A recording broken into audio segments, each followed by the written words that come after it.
The answer to completely eliminating fraud in the SNAP program is not by converting it into a block grant program. Actually, block granting SNAP is probably the first step to eliminating SNAP. That could be the fate of a number of safety net programs, such as child welfare services and elderly services. They were put together into the social services block grant. This year, the Republican budget eliminates them. I'd welcome the opportunity to work with my friends on the other side of the aisle to find ways to improve the SNAP program, seeing as it actually serves more constituents often in their districts, rural districts, than actually their Democratic counterparts. The absence of widespread fraud and the tiny potential savings from SNAP belie the purported interest sometimes in oversight. So I look forward to common ground. We want to make sure this program is effective and as clean as possible, but we don't want to harm in the process the people who rely on this program and use it to get back up on their feet and become productive citizens. With that, I yield back. I thank the gentleman. The Chair now recognizes the Chairwoman of the Subcommittee on Interior, Ms. Lummis, for her opening statement. Thank you, Mr. Chairman. I want to waive my opening statement so we can listen to our witnesses.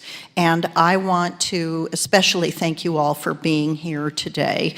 The representatives and witnesses from Maine and Florida, I believe, are particularly to be recognized for traveling all this way to provide their guidance and expertise on this subject, having come from the executive branch of state government. I know how hard you work, and you are on the front lines. We really appreciate what you do. So thank you for being here today to share your expertise, one and all. Thank you, Mr. Chairman. I yield back. I thank the gentlewoman from Wyoming. The Chair recognizes the gentlewoman, Ms. Lummis, for her opening statement, the ranking member of the Subcommittee on Interior. Lawrence, I'm sorry. Sister from another mother. My apologies. Twins separated at birth. Ms. Lawrence, go ahead. Go ahead, sis. Give them a good one. Thank you, Mr. Chairman. I would like to thank our witnesses for being here today. The Supplemental Nutrition Assistance Program, SNAP, is our country's most effective and important tool for fighting hunger. In 2015, there were over 45 million SNAP participants. While this number sounds extremely high, the Great Recession drove many to depend on SNAP. My home state of Michigan was hard hit by the recession, as many of you know, and SNAP was there to help. Michigan received over $2.5 billion in SNAP benefits, 198% higher than the national average, and 1.6 million residents depend on SNAP benefits to survive. In my district, 49% of SNAP participants were in families with children, 27% were families with elderly, and 48% were working families.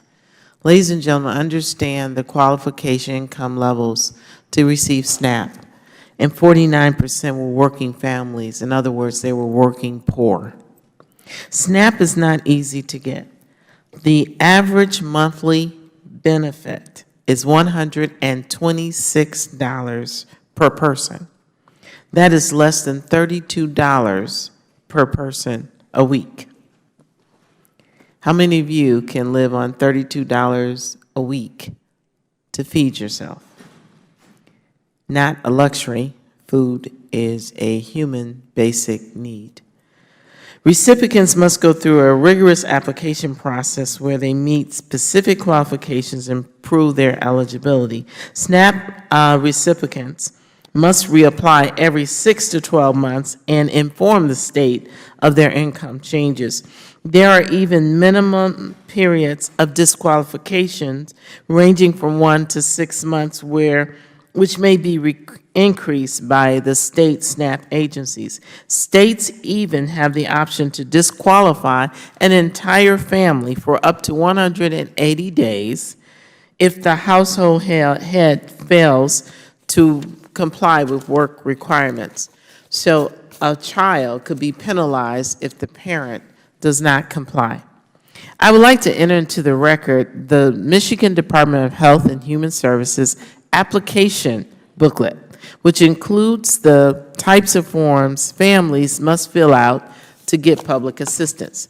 And I want you to look at this. This is what a person is given in Michigan, 40 pages they must fill out in order to apply for SNAP. The SNAP benefit can only be used to purchase approved foods sold by authorized SNAP retailers. There is a restaurant option for populations that have difficulty preparing food, such as elderly and veterans, and in a few states, including California, Arizona, and Michigan. I feel the allegations of fraud and abuse are overblown. SNAP has been one of the lowest fraud rates in any federal program. Over the past several years, USDA has taken aggressive steps to improve SNAP oversight and to work with states on rooting out waste. USDA have seen declines in the rate of trafficking from 4% down to little over 1% of benefits in the last 20 years. While no amount of fraud or waste is acceptable, we must not throw out the baby with the water. You would not shut off the water for an entire street or entire city if a few households leave their hoses on for an entire day. You would not stop buying groceries for your family because the oldest child drank up all of the milk or spilled it. We should not make the majority suffer for a few bad apples. But this is exactly what we're dealing with today. This year, the Speaker Ryan's task force on poverty, opportunity, and mobility is proposing to transfer SNAP into a block grant. The 2017 budget, ladies and gentlemen, call on eliminating another block grant of social services for children and elderly. I am worried that some future actions by my colleagues on the other side of the aisle will call for eliminating a block grant that they are now trying to put into SNAP. And I yield back my time. I thank the gentlewoman from Michigan, Ms. Lawrence, for her opening statement. Thank you, sir. But my sister and I, we're still Well, we we're still appreciate there. that. And I will hold the record open for 5 legislative days for any members who would like to submit a written statement. We'll now recognize our panel of witnesses, and I'm pleased to welcome Mr. Kevin Kokanen, Secretary of Food and Nutrition and Consumer Services at the U.S. Department of Agriculture. Welcome. Ms. Kay Brown, Director of Education, Workforce, and Income Security at the U.S. Government Accountability Office. Welcome, Ms. Brown. Ms. Mary Mayhew, Commissioner of Maine's Department of Health and Human Services. Thank you, Ms. Mayhew, for your traveling and your willingness to be here. Mr. Mike Carroll, the Secretary of the Florida Department of Children and Family Services. Thank you, Mr. Carroll, for making the special effort to be here. And Ms. Stacy Dean, Vice President of Food Assistant Policy at the Center on Budget and Policy Priorities. Welcome to you all. And pursuant to committee rules, all witnesses will be sworn in before they testify, so I'd ask that you please rise and raise your right hand. Do you solemnly swear or affirm that the testimony you're about to give will be the truth, the whole truth, and nothing but the truth? Thank you. Please be seated and let the record reflect that all witnesses answered in the affirmative. And in order to allow time for discussion, I would ask that you please limit your oral testimony to 5 minutes. However, your entire written testimony will be made part of the record. And I would go ahead and now recognize Mr. Kokanen for 5 minutes. Thank you very much. Chairman and members of the committee, I appreciate the opportunity to explain directly FNS's efforts to assure the integrity of the SNAP program. Integrity is essential to SNAP's success, and so is paramount to me personally and to the agency. And as I've said many times, we have zero tolerance for fraud in SNAP. SNAP provides essential food assistance, nutrition education, work support services to 44.3 million low-income individuals. In 2014, 64% of recipients were children, seniors, and those with disabilities, and 42% lived in a household with earnings.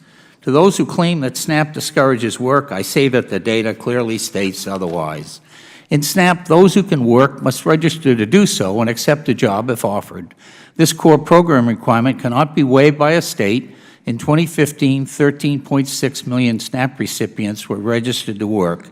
USDA funds SNAP's employment and training program to support states in helping recipients find and keep good-paying jobs.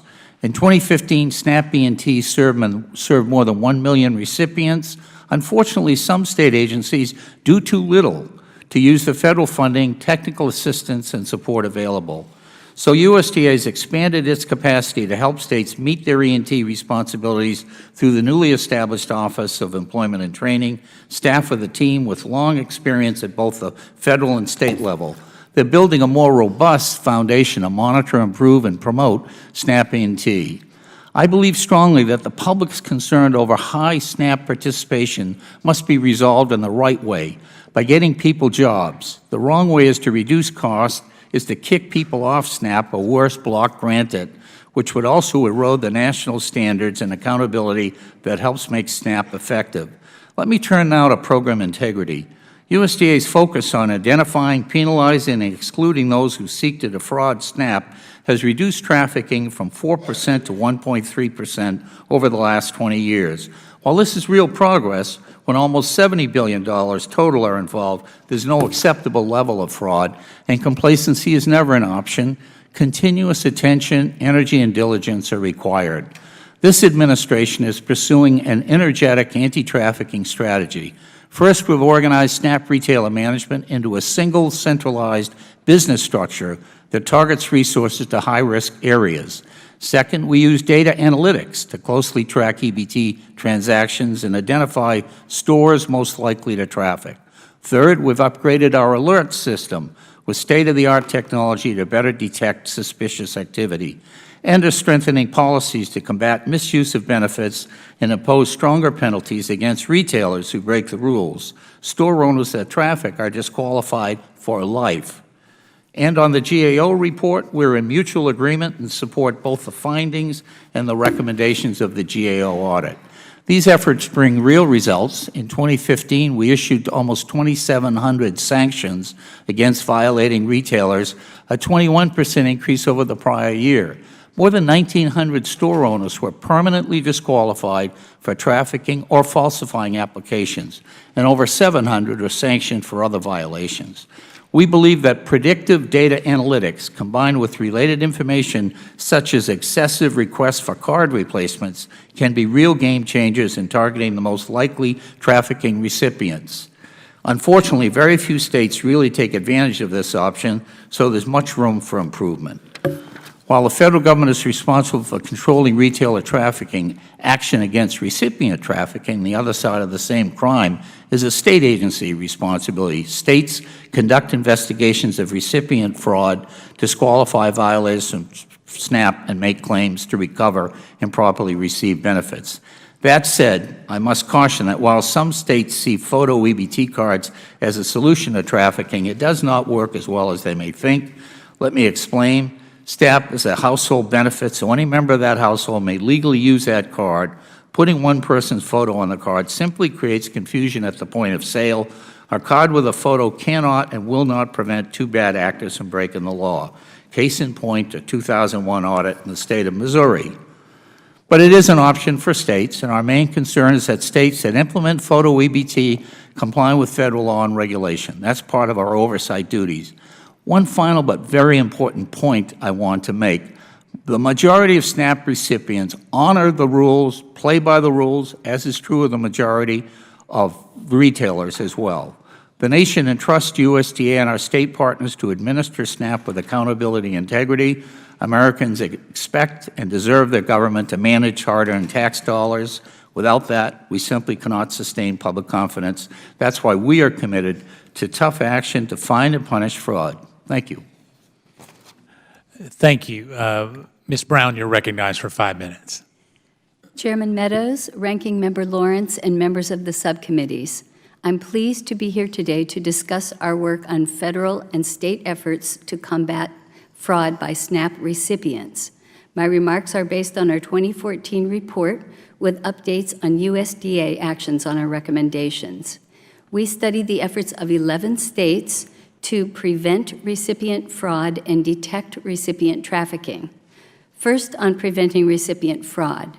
States are responsible for investigating possible intentional program violations, such as whether applicants have made false or misleading statements in order to obtain benefits. All 11 selected states were using well-known tools, either required or recommended by USDA for detecting fraud. States were operating fraud hotlines and comparing information provided by applicants with data from various sources to check for accuracy.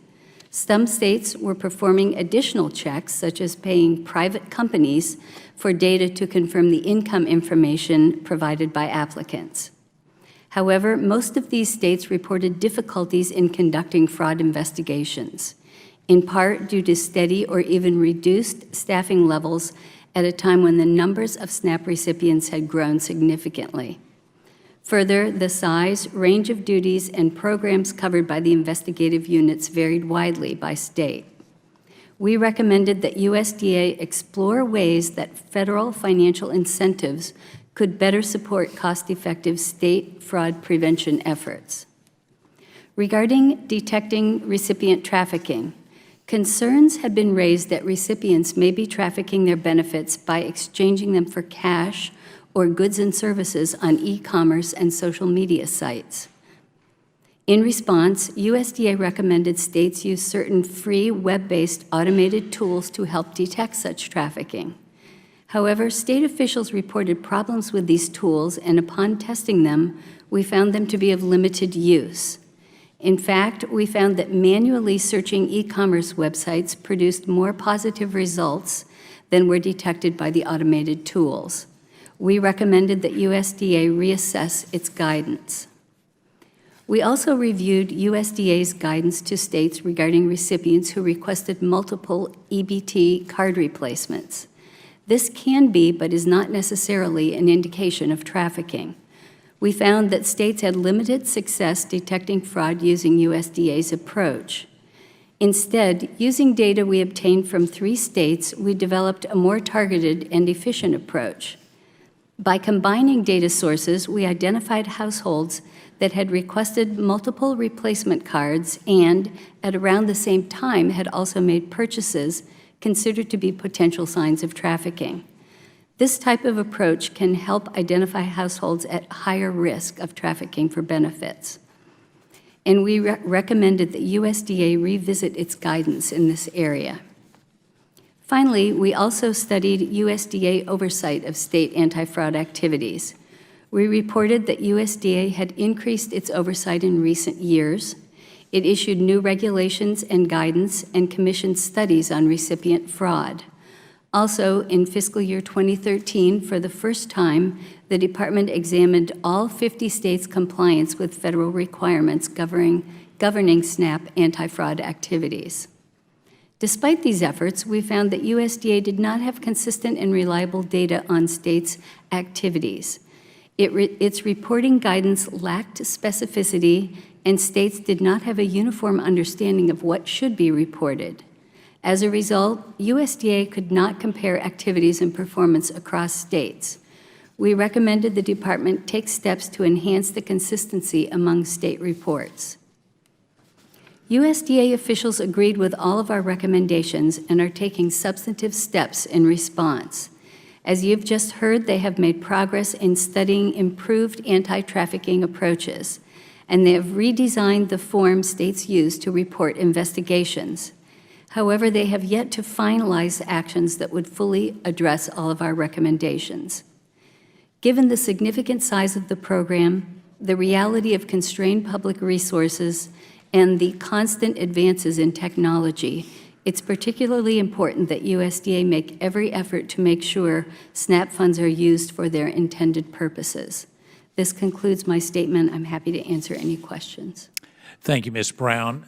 Ms. Mayhew, you're recognized for 5 minutes, but before you start, I wanted to say it was interesting to hear from your governor about really leaving the home at an unbelievable age of 11 to go out and, so someone who's experienced poverty firsthand and now has raised to the highest level of the executive government in the state of Maine is a great story about American greatness. So Ms. Mayhew, you're recognized for 5 minutes.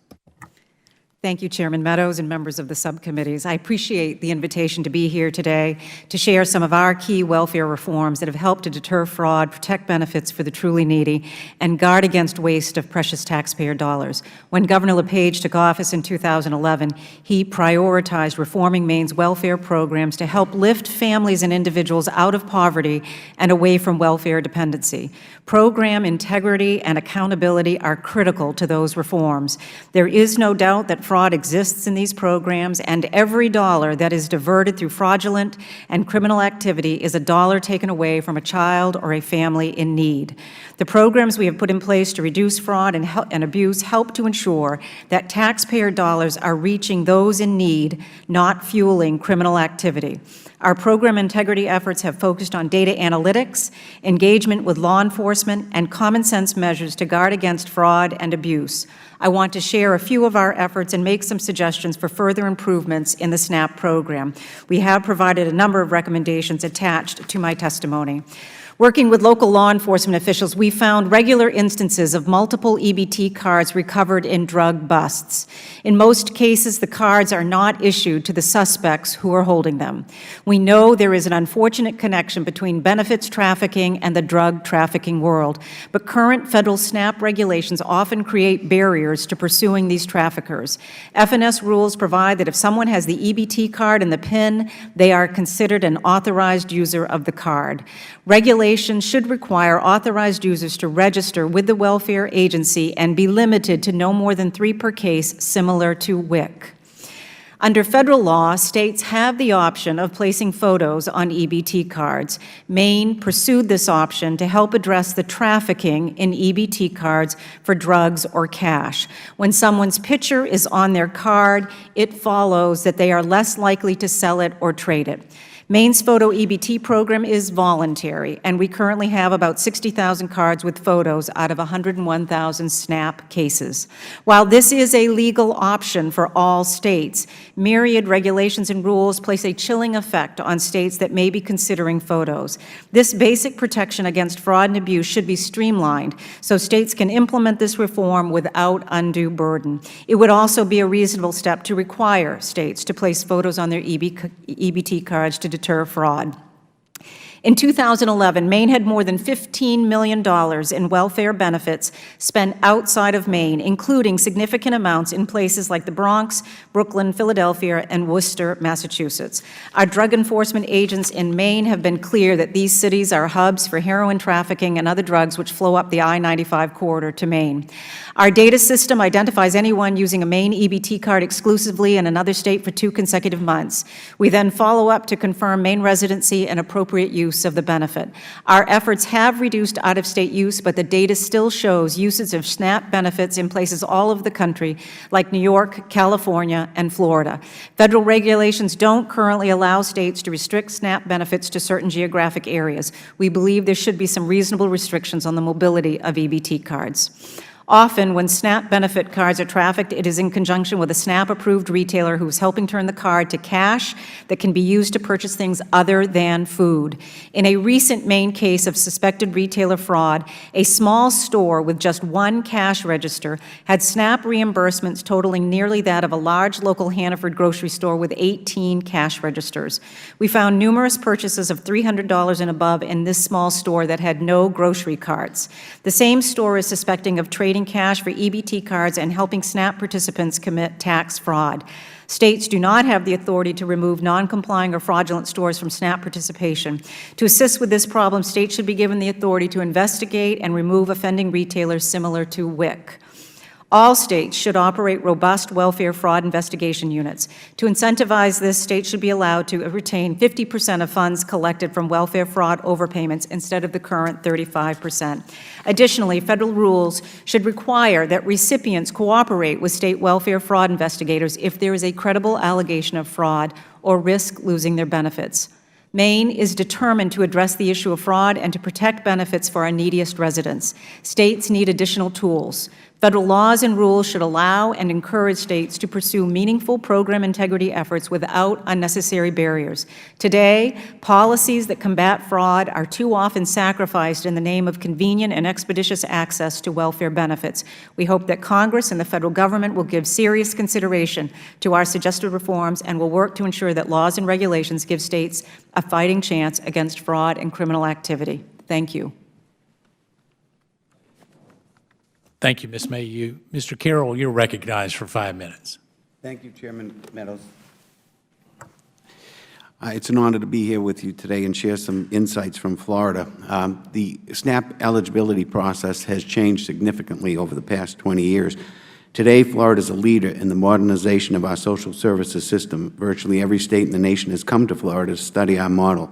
Today, we receive 93% of our applications online. Eligibility staff was reduced from 7,000 to 4,000. Cost per eligibility transaction dropped from $30 per application to $7, all while maintaining accuracy rates at or above 99%. All of these are at benchmark levels on a national level. Our experience is a testament to how a government can run an operation that is cost-effective, efficient, and optimizes access to services in a simplified way for customers. We do have a new fight on our hands, however, and it's identity theft and EBT trafficking. Our challenge now is to balance the need to continue being efficient with the need to maintain the integrity of this program going forward. And I am not talking about the individual who may fudge their income or their household composition. We're talking about major criminal enterprises with ties to drug sales, prostitution, and human trafficking. We have to work together, and we have to work quickly to invest in the right technology, integrate fraud detection at every level of our process, and coordinate more effectively a response that's much more urgent than we currently have. In Florida, we've implemented effective front-end detection systems and common-sense legislation to address obvious fraud and abuse at the roots. We banned EBT card transactions at all adult entertainment and gambling venues and in the purchase of alcohol. We've created a fraud reward program. We've enhanced criminal penalties for fraud, and we've revised the definition of EBT trafficking in Florida law to include swapping food benefits for weapons or controlled substances. Last year, our Office of Public Benefits Integrity conducted more than 23,000 investigations, which resulted in cost avoidance of $27.6 million of benefits that would have been otherwise administered to folks who were not eligible. How can we improve the system? Florida has demonstrated the success of advanced technology with our automated identity verification tool and the complete automation of the system. We think we need to continue to invest in technology like this, both at the front end and the back end of the system. We also would like to work with our federal partners to build on these capabilities and eliminate the one-size-fits-all approach. We have to give states the flexibility and the space to implement and execute these programs and policies while still being able to come up with innovative solutions that meets the needs of the citizens in their state. We also suggest that we consider changing the current burden of proof for recipient fraud from a clear and convincing standard to a preponderance of the evidence, the same standard that's used for retailer fraud. Right now, it is easier to arrest a recipient than to disqualify them from the SNAP program. When it comes to retailer fraud, and this is where we feel a real sense of urgency in Florida, we need a much more comprehensive and urgent approach. FNS must start immediately suspending a SNAP retailer upon a criminal arrest. We need to require that retailers repay trafficked amounts and administrative sanctions that rarely happens now. SNAP retailer applications must be scrutinized more closely before vendors become authorized retailers.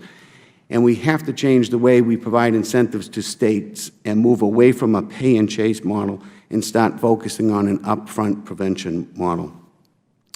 I do want to talk briefly about the case that you mentioned, Opelika. It was the largest food stamp trafficking bust in the federal program's history. 22 retailers were arrested. Investigators found cash and guns. They found storefronts that were actually drug sale operations, human trafficking, and prostitution operations. They found empty storage rooms, rotten produce, empty display boxes, plastic fruit, and vegetables on display. One store owner was an illegal alien who used someone else's Social Security number to get FNS authorization. Another owner was here on a work permit. Another failed to disclose they were a convicted felon. Since 2011, when DCF first reported the fraud, nearly $89 million in SNAP transactions have taken place at this location. DCF now has to review 41,000 SNAP recipients just since July, and that number is growing, to find cases that might rise to the level of clear and convincing evidence. And to date, we've not been able to disqualify one SNAP recipient who was involved in that. The trafficking continues. At least 8 retailers continue to operate in that location. In fact, the 2 weeks following the arrest, they did over $163 in EBT redemptions. Clearly, we can do better than this. In the state of Florida, we are absolutely committed to making sure that folks who are eligible to receive these services receive them in the most accurate and timely fashion possible. But we were equally as committed to making sure that we maintain the integrity of this program, and we do want to work with our federal partners to make sure that happens. Thank you, Mr. Carroll, for your illuminating testimony. Ms. Dean, you're recognized for 5 minutes. Thank you. Chairman Meadows, Ranking Member Lawrence, thank you for the invitation to testify today. I'm Stacy Dean, Vice President for Food Assistance Policy at the Center on Budget and Policy Priorities, a nonpartisan policy institute. I'm really pleased to have the opportunity to talk to you today about program integrity in SNAP. I've worked on SNAP for more than 20 years, and one of the most rewarding parts of my job is to work directly with state officials on improving the program at the local level, and that includes policy and operations related to program integrity. SNAP is the nation's most important anti-hunger program. It currently helps about 44 million low-income Americans, or 1 in 7 Americans, to afford a nutritionally adequate diet each day at the more than 200,000 retail store outlets that take the benefits. Despite its modest benefits, which average only $1.41 per person per meal, it has powerful short and long-term impacts. It helps family and communities weather tough economic times, it reduces poverty and food insecurity, it improves health, and it does support work. SNAP's successes can largely be attributed to its national entitlement structure, its relatively uniform eligibility standards, its standards for program administration and integrity, and the fact that it's a food-based benefit. SNAP does operate with efficiency and has relatively sound program integrity. As I've outlined in my testimony, and as you heard from Undersecretary Concanon, SNAP has a strong track record on issuing benefits accurately and identifying and preventing fraud. Critics who claim that caseload growth in recent years has been driven by waste, fraud, and abuse are just simply incorrect. Program integrity has 2 fundamental components. One is reducing errors, which is ensuring that benefits are issued to the correct people in the correct amount. And most error in the program that resulting under around error is a result of human error, meaning basic mistakes, not fraud.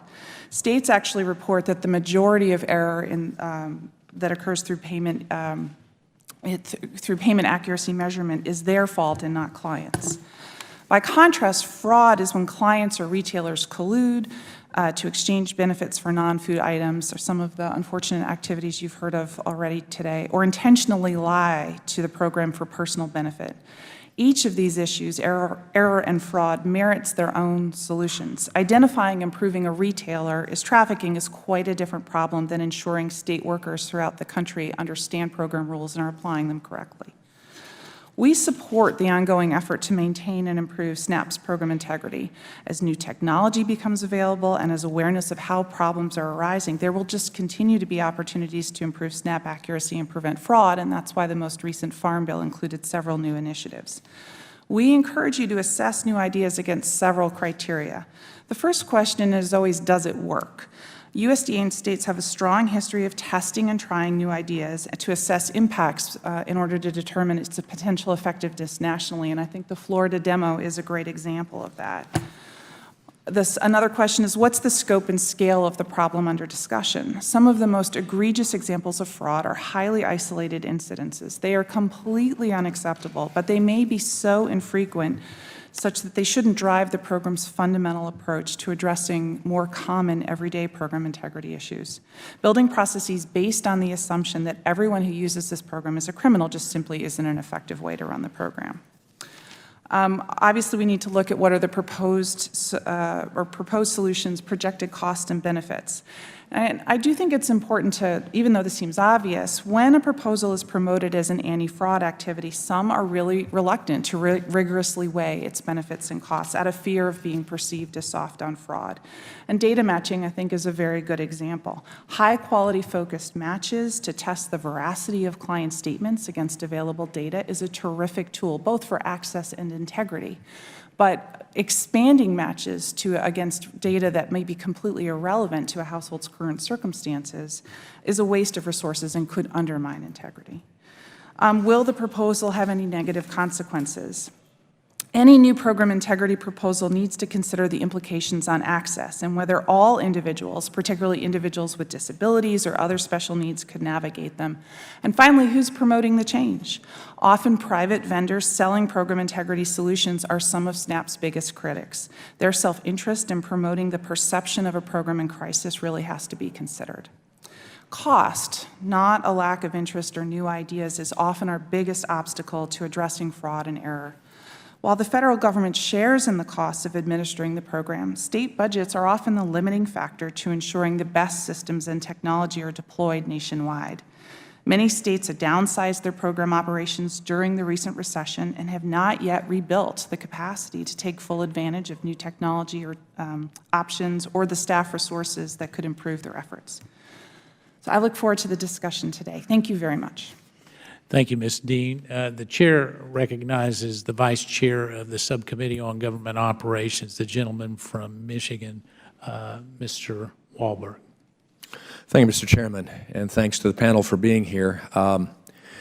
This week, my colleagues on the Republican side of the aisle began unveiling a policy, as was mentioned earlier, an agenda that is intended to tackle some of our country's biggest challenges. The first plank of our initiative looks at ways to address poverty, and SNAP is a key part of our safety net to serve and support the most vulnerable and make sure that that's the population we really and intentionally meet the needs of. Our initiative is aimed at lifting people out of poverty onto the ladder of opportunity. And so, Commissioner Mayhew, I was especially struck in your testimony, your personal testimony, about the lessons your family passed on to you about the value of hard work.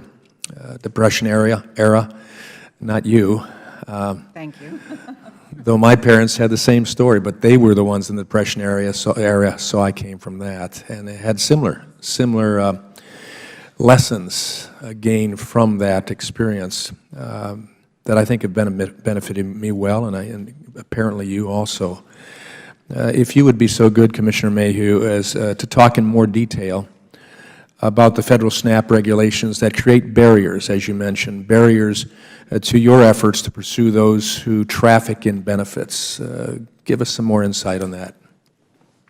Thank you. I appreciate the opportunity to elaborate. Certainly, we care deeply, the Governor cares deeply about the success of these safety net programs, and it is critical that we are constantly evaluating whether or not our limited resources are being used effectively to support vulnerable individuals and families.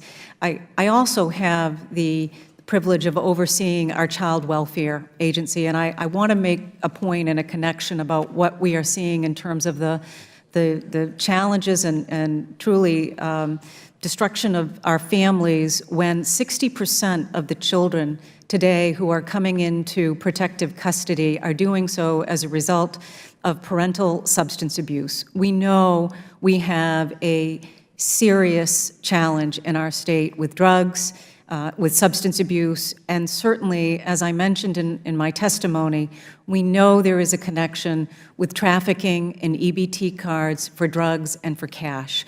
So as we look at ways in which to deter, we do feel strongly that the opportunity to use photos on EBT cards, we've been very clear that the photo on the EBT card is to discourage fraud, that when we speak and work with local drug enforcement agents and they tell us about the number of EBT cards that they are confiscating from drug raids. And since we have implemented photos, they have not confiscated an EBT card with a photo on it. The challenge has been, as we have implemented, we've received numerous concerns and communications from the USDA regarding our implementation of this federally permitted option. And again, we've done it on a voluntary basis. I was going to bring that up again. I think you mentioned it was voluntary. It is voluntary. We certainly offer to individuals the ability to put their photo on the EBT card. I mean, So what's the problem the federal government is giving on that then? They have raised a number of barriers. When we first decided that we were going to implement, we had provided a number of documents to the USDA to provide all of the background to how we intended to implement, responding to all of their questions. We were told to stop, to not go forward. We felt very strongly, the governor felt very strongly that, again, this is federally permitted, that we had addressed the questions that had been asked of us, provided detailed plans of how we were operationalizing this, and again, felt strongly that this was a significant tool. More recently, we have developed a partnership with our Bureau of Motor Vehicles to more conveniently access the driver license photos. We are getting authorized consent from each of the individuals to use their driver's license photo, and we recently received another letter telling us to basically cease and desist between two state agencies that have agreed to do this, and we now have the USDA asking us to stop. Not do it, even though you are permitted to do it by law. We are, and again, They must do it, though, within the framework of federal law and regulations, and that was the issue in Maine. Well, I guess that's Poorly implemented. I want the record to show that. Excuse me. I was asking Ms. Mayhew. I'd like a fuller description than, if I could, Mr. Chairman, of what the pushback was. It indicated in the constraints of the law itself, but what were you violating, according to them? we have not, in all of the letters and the back and forth, we have not seen any verified, documented issues where we have poorly implemented or, we can make a lot of these issues complicated. I oversee a large state agency. I know how quickly government can make things complicated. We are trying to protect the safety net program.